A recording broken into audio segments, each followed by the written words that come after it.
اهلا بيكم. معاكم منى توفيق، كوتش علاقات ومرشد اسري. النهارده هكلمكم عن كورس يونيك ترينر مع ساره هلال. انا قبل الكورس كنت تايهه، كان عندي مشاعر خوف وقلق، عدم ثقه، تردد، تسويف. وبعدين سمعت مقوله لارسطو بتقول: اذا صحت النيه وفقت الى المعلم. وكانت نيتي ان انا اساعد الناس بالحاجات كتير اللي اتعلمتها، وعلشان دي كانت نيتي قابلت ساره. وساره هي اصلا بتساعد الناس ان هم يساعدوا الناس. ساره هتكلم عنها في جزئين. اول جزء الجانب العلمي للكورس، انا حرفيا كنت بستفيد من كل حرف كانت بتقوله، وكأن اليوم اللي باجي فيه بيبقى يوم شحن طاقه. ساره اقدر اشبهها واقول ان هي زي الشمس، نورت جوايا كل الضلمه، الخوف، القلق، عدم الثقة، ولقيت نفسي بتحول تدريجي لحاجة تانية خالص. سارة عندها كم من العلم والمعرفة والتطبيق أهم من كل ده. علمتنا ازاي نطبق المهارات اللي علمتها لنا. فهنخرج من الكورس بتاعها وانت ازاي بتبدأي الكورس بتاعك من الألف للياء،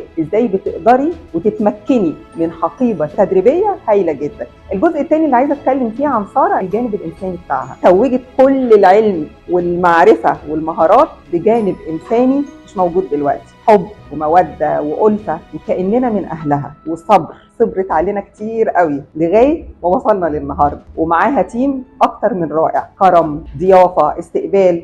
فأنا ممتنة جدا لسارة، ومش لاقية حاجة ممكن توفيها حقها غير إن أنا أدعي لها ربنا يفتح بيها القلوب والعقول ويوفقها دايما يا رب. شكرا يا سارة.